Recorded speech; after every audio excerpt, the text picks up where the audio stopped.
Chapter 1 The sun is sunny and the snow is covered. When I was very young, Wan Niang told me that the most noble woman in the world was the queen, and the palace where the queen lived was called Cunning Palace. I asked Wan Niang, what is Cunning Palace like? Wan Niang said that she didn't know either. I sat under the leaky roof of the countryside, and I thought, how great would it be if I could turn into a wild goose flying in the sky, fly to the prosperous Jingxi, fly to the Forbidden City, and see what Cunning Palace is like. The palace gate is closed, with only a window on the left half open. The sky was overcast and dimly lit. In the lively Cunning Palace in the past, not a single palace person can see it at this moment. Only Jiang Xuning knelt in front of the desk, holding the incense chopsticks with her white and slender fingers, and gently stirred in the Rongjinbo mountain furnace at the end of the case. The silky smoke floated up leisurely from the pores, and her gold-rusted phoenix clothes were spread out behind her for a long time, and the complex cloud patterns were faintly swimming in the darkness with a little light. Later, I really went to Jingxi. God played a big joke on me, gave me a delusional heart that I shouldn't have, but let me grow up in the countryside and fields, and didn't raise the bearing of a famous lady and a lady in Beijing, and put me in this prosperous place and fighting field, and only gave me a good skin. Jiang Xuning's appearance is extremely bright, like a hibiscus. Moth eyebrows tactful, the tails of the eyes slightly raised, sandalwood lips point zu, is a natural charm, and because of these years in charge of the Phoenix Seal, in a high position, raised 3 points of rare grace and dignity. Lowering the eyebrows and closing the eyes can make people's hearts flutter. Yu Fangyan stood quietly behind her for a long time, listening to her voice like dust and smoke, thinking of her life in the eyes of the world, striving for fame and fortune, and suddenly became a little trance. But a sorrow arose from my heart. They all knew that she couldn't escape. Jiang Xuning suddenly smiled. Fang Yin, during this time, I always wondered, am I really wrong? When she was a child, she was raised by Wan Niang, she didn't know her life experience, she was wild in the idyllic landscape outside Zhuangzi, she was a bird that no one could control, and only Wan Niang's rouge gouache could let her go home. Wan Niang was born a thin horse and is a woman among women. She said that the world is the world of men, and only men can conquer it, and women, if they only conquer men, they will also conquer the world. After returning to Beijing, she met the little Marquis Yan Lin of the Yanji Marquis Mansion, who took her to disguise herself as a man and play around in the capital. Even her father and mother did not dare to discipline her too much, which was quite a bit of a bamboo horse and a green plum. Later, the Marquis of Yanji was implicated in the rebellion of King Pingnan. Yan Lin's family was exiled for thousands of miles. The young man who had not yet reached the crown came to her by climbing over the high wall of Zhang Mansion at night, and his voice was hoarse, and he held her hand hard. Ning Ning, wait for me, I will definitely come back to marry you. Jiang Xuning said to him, I want to marry Shenju, I want to be the queen. I still remember that Yan Lin when she was a teenager looked at her with a conical gaze, like a struggling trapped beast, with red eyes and clenched teeth. That night the boy faded from all youth, let go of her hand, and turned away into the darkness. 5 years later, she was already Shenju's queen. The road to the back seat was not so smooth, so in her short life, there were still many people like Yan Lin. For example, Xiao Dingfei, the servant of the ministry. For example, Jin Yiwei commanded Zhou Yinzi. Even, it was Shen Zai, the eldest princess of Liang, who died later. It's just that no one thought that the former teenagers would make a comeback one day.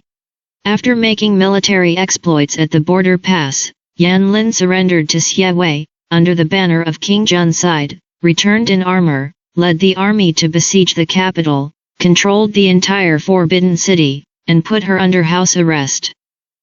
Shenju was poisoned, lingered on the sickbed, and ignored the government. He entered and exited her court in a grand manner, and withdrew from the palace people whenever he came. Inside and outside the court, no one dared to speak. Everyone knows that he is Xie Wei's right-hand man. When Xie Wei slaughtered half of the palace, he led his troops to guard the palace gates to prevent anyone from escaping. When Xie Wei beheaded the 9 clans of the Xiao family, it was he who led the people to break open the closed palace doors and arrest men, women, and children. Now, he is standing outside her palace gate with the former emperor Xie Wei. Shen Zhu has died, leaving an edict ordering her to listen to the government. However, the prince who succeeded from the clan had not yet ascended the throne, and on the way to Beijing, he was cut off by the rebellious Tianjiao rebels and hung at the city gate. Now, it's her turn. Zhang Xuning blinked slightly, and her long curly eyelashes cast a faint shadow under her eyelids, making her expression at the moment take a bit of the unpredictable desolation of the world. Yu Fangyan looked at her with some amazement. But she had already put down the incense pipe, covered the incense burner, took the boxy brocade box on the table, and opened it. Inside is the heirloom jade seal, and a letter that she wrote an hour ago and stamped with a decree. Yi's Hilly wrote that she volunteered to be martyred for the first emperor, and asked the prince and Prince Xie Wei Kuang to support Shiji, assist the government, and elect a virtuous monarch to succeed to the throne. Zhang Xuning suddenly raised her head and glanced out the window. At some point, the snow had stopped after falling all night. The dazzling sunlight peeked through the gloomy clouds and shone into the windows of the gloomy court, casting a bright light. She murmured, "If you knew that it was the end of today, why bother to camp and camp? It is better to go on a journey of thousands of miles, see the thousands of miles of rivers and mountains, and go when I am a free bird. In this life, after all, I just strayed into the palace wall, and the prosperity was a cocoon." Yu Fangyan was silent. Zhang Xuning asked, "Fangyan, if you are given a chance to choose, will you still come?" Yu Fangyan is the strangest one among all the people Zhang Xuning has ever known. She was originally a concubine of the Bafo, clumsy and pitiful. Once she fell into the water, she changed her temperament greatly, and since then she has shown up, become rich in business, issue invoices, and establish chambers of commerce, and has become the leading businessman in Zhongning Mansion in just a few years. It's not an exaggeration to call her Yu Bangheng. It's just that she was unlucky. In this battle between the court and the court, she first stood on the wrong team, and later, although she also surrendered to Xie Wei, she has also been guarded against these days and placed under house arrest in this palace. The two were so miserable that they became confidants who didn't talk about anything. Zhang Xuning listened to her talk about her self-made experience, many of which were novel, and she also heard complaints about the overseas Yu-Gi-Oh countries she went to when she was doing business, and even the steam engine did not appear. What a steam engine is, Zhang Xuning doesn't know. But Yu Fangyan always said that she was not from here, but from a faraway place that she could not go back to. She also said that there was a huge secret in the previous dynasty, and if it was known, no one with a little brain would make a mistake in this battle. It's just a pity that she knew it too late. Yu Fangyan sighed faintly and smiled bitterly. In this era when birds don't and are angry, whoever likes to wear it wears it. Zhang Xuning hadn't heard such vulgar words for a long time, and she was in a trance, but she remembered the time, and suddenly shouted, "Lord Xie!" The Vermilion Palace walls are covered with snow. Outside the palace gate, the black pressed a crowd of people. Yan Lin pressed the sword on the side. The man at the head stood upright, but when he heard the words, he did not answer. Zhang Xuning knew he could hear it. This is the most scheming person in the entire Great Cotter dynasty. The skin of a saint, the heart of a devil. How many people respected, valued, and admired him. But I don't know that under this noble appearance like a breeze and a bright moon, there is a heart full of anger and murder. Under the sword of Shang Fang given by the Son of Heaven, it is stained with the blood of the royal family, and the mote is red. In the hands of Fukin holding the pen, the lives of the Xiao family are tightly linked, and the corpses of those implicated are piled up like a mountain. This is the only one she can't please with all her might. You killed the royal family, punished the Xiao clan, and destroyed the heavenly sect. You are the one who holds the authority and also holds my life. It stands to reason that I am not qualified to talk to you about conditions.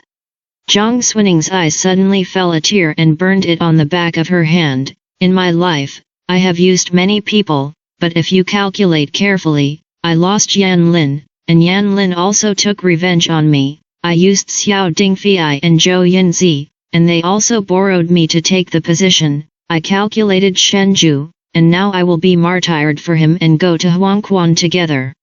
I don't owe them. The fate of a lifetime of ups and downs has passed like this. The dagger was in her sleeve.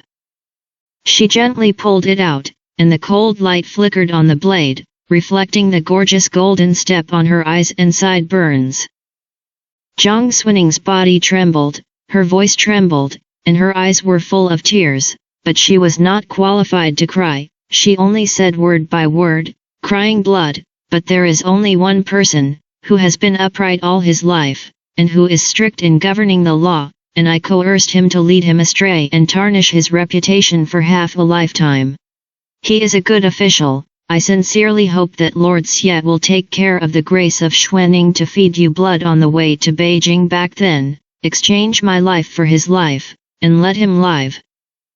Who would have thought that the Queen Mother, who seems to have no heart and is cold, will one day exchange her life for a mere criminal servant? Is it because she has no heart, or is it that others have failed to warm this heart? The man outside the palace gate stood still for a long time. After a long time, I heard the bland word, yes. It's a nice sound. It's like a long time ago. Jiang Xuning smiled with relief and resolutely raised her hand. Poof! When the sharp dagger cut through the blood veins on the slender neck, it was a sound like cracking paper, accompanied by the sound of someone's long sword falling to the ground outside the palace gate. She also fell.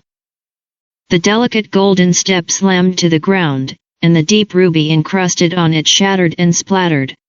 The warm blood, along the steps, slowly soaked on the cold ground, like the shallow stream that she used to play with her bare feet when she was young. Straight into the palace wall, prosperous as a cocoon. This cunning palace finally became a tomb that swallowed her bones and buried her life. The sun came out of the window and shone on the snow, little by little, and slowly melted in the end. Asterisk. It's been a long dream, and the cause and effect in the dream are all chaotic, only the feeling when the blade passes through the neck is extremely clear. It hurts. Jiang Xuning thought that she had known that she should choose a painless way to die. Ahem. Something seemed to press on her chest in the dream, making her breathless, so she coughed and finally opened her eyes with great difficulty. However, this look frightened. She lay on a messy couch, or rather, between two men. Close at hand, was the face of a handsome and elegant young man, almost intersecting with her breath, and even raised a hand to encircle her with a big grin. Jiang Xunning's scalp was fried. This scene had to make her think that after Yan Lin returned to the court, she was placed under house arrest, and she always stepped into her palace quietly, so that she couldn't even sleep. She shook the man's hand away, rolled over, and got up from the couch. The young man opened his eyes in a drunken dream, but he was surprised that she behaved like this, only half sat up, and reached out to pull her. Brother Jiang, let's continue to sleep. Presumptuous. After all, he is a person who has been a queen and even commanded hundreds of officials. Zhang Xuning heard him speak disrespectfully, and saw that he was behaving dissolutely, and completely subconsciously slapped him in the face. Smack! This sound was so loud that it finally alarmed the young man in the black robe who was sleeping soundly with a sword on the other side of the soft couch. When he opened his eyes, he had long eyebrows, a straight nose and thin lips, and he had a sharp spirit. When I saw this scene, I was dazed for a moment, but then I caught a glimpse of the messy robe of the young man in gorgeous clothes, the 5 reddish fingerprints on the right cheek, and Zhang Xuning's shocked and angry face. With a bang, the young man reacted, instantly stepped in front of Zhang Xuning, drew his sword out of the sheath, and the tip of the sword pressed against the young man's neck. His face, which was still green, was covered with frost. He asked in a cold voice, "What did you do to her?"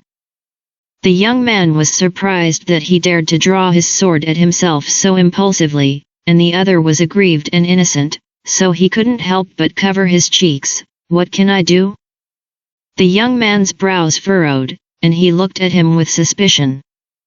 "Ben Wang." Zhang Xuning was suddenly stunned. It was only at this time that she realized that she was smelling the smell of wine, and found that she was wearing a green robe with silver thread embroidered bamboo patterns, dressed as a teenager, and there was a hot pain on the palm of the hand that had just beaten someone. Woman dressed as a man. Not in a dream. And the face of the young man who was pointed at by the sword, and the figure of the young man who stood in front of her, finally gradually surfaced from her memory. One was Shen Zhu, the king of Linzi who later became the emperor, and the other was the little Marquis Yan Lin, who later became a rebellious minister.